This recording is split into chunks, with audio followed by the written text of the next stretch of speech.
Class 6 history के NCERT की किताब चल रही थी फ्रेंड। 3 चैप्टर ऑलरेडी अपलोड हो चुके हैं। ये चौथा चैप्टर है friend, chapter 4 words, books and burial stills. So start करते हैं। Cattle, horses and chariots. Rig Veda में कैटल के लिए बहुत सारे प्रेयर्स है कि उनको अच्छी कैटल्स मिले। कैटल्स में बहुत सारा चीज प्रोवाइड होता है, मिल्क वगैरह, मीट, बटर, बहुत सारा चीज होती थी। इसके अलावा अच्छी कैटल्स के लिए और उनकी हेल्थ के लिए प्रेयर्स किए जाते थे। बच्चों के लिए कि उनको हेल्दी रखा जाए, स्पेशली सन्स मिले। हॉर्सेस के लिए भी प्रेयर्स रखे हैं। चैरियट में हॉर्सेस को लगा करके बैटल में जाया जाता था और ये बैटल लड़ क्यों जाते थे? कैटल को कैप्चर करने के लिए। खासकर गाय को, जो कैटल होते थे ना, गाय, भेड़, बकरियां, उनको कैप्चर करने के लिए ऋग वैदिक पीरियड में बैटल्स लड़ी जाती थी। अच्छा फ्रेंड्स, एक बात और, ऋग्वेद, सामवेद, यजुर्वेद और अथर्ववेद, इनको अलग अलग समय में लिखा गया था। सबसे पहले ऋग्वेदा लिखा गया था। सो हम अर्ली ऋग्वेदा सोसाइटी के बारे में हम यहाँ पर बात कर रहे हैं। सो ऋग्वेदा की जो स्टार्टिंग हुई थी ना, जो थोड़ा वक्त बीत चुका था, सो उस वक्त में जब बैटल्स होते थे ना, वो स्पेशली कैटल को कैप्चर करने के लिए लड़ी जाती थी। उसके बाद में ये बैटल जो होती थी ना, लैंड को कैप्चर करने में की गई है।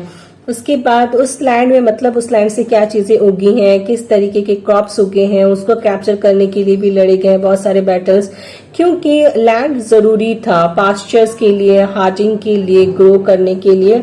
ठीक है, कैटल तो बैटल्स बहुत सारी चीजों के लिए हुई है, कैटल के लिए भी और लैंड के लिए भी। ठीक है, और लैंड अगर हम ऑक्युपाई करते हैं तो उस चीज में जो चीजें उग रही हैं, ठीक है, वो चीजें क्या होती है, उसके लिए भी बैटल की जाती है।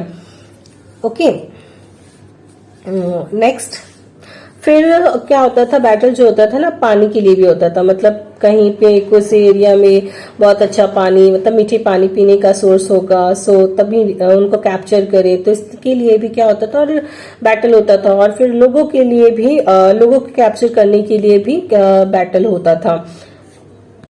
फिर इन बैटल को लड़ने का बहुत ज्यादा वेल्थ भी एक जरिया बन गया था। और वेल्थ जो होते थे ना, लीडर्स अपने पास रखते थे। और ये वेल्थ जो होता था ना, कुछ वेल्थ जो होता था प्रीस्ट को दे दिया जाता था या डिस्ट्रीब्यूट कर दिया जाता था लोगों में।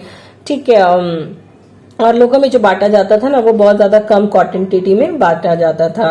और इसके अलावा कुछ और चीजों के लिए भी बचा करके रखा जाता था। मतलब जब भी यज्ञ होता था, यज्ञ होता था, जो चढ़ावा वगैरह होता था, सैक्रिफाइस होता था, उस समय भी इन सैक्रिफाइसेस जो होते थे, आयुधि डाली ली जाती थी।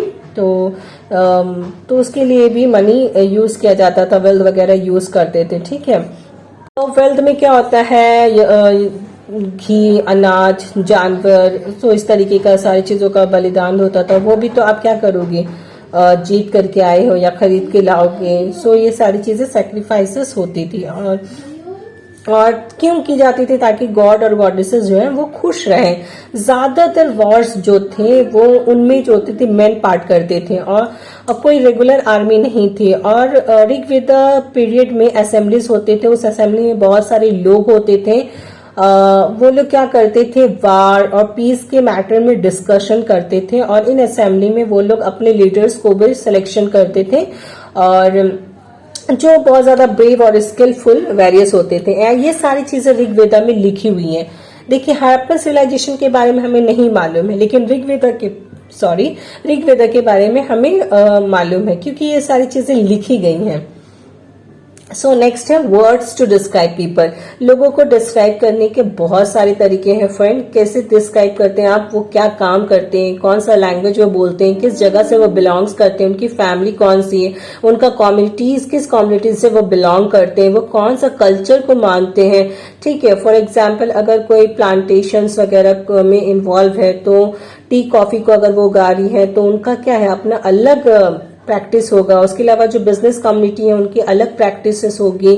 सो इस तरीके से उनके कल्चर वगैरह सारी चीजें अलग होंगी। सो ऋग्वेदा में ऐसे बहुत सारे वर्ड का यूज किया गया है जिससे लोगों को डिस्क्राइब किए गए हैं। जैसे कि एक प्रीस्ट है जिन्हें ब्राह्मण भी कहा जाता था, वो पूजा वगैरह कराते थे। और एक होते थे राजा, जो राज करते थे। और यहाँ पे जो राजा होते थे ना फ्रेंड, जो वो राजा नहीं होते थे जो जिन्हें आज हम समझते हैं। ठीक है, वो आज के वक्त से बहुत ज्यादा अलग होते थे।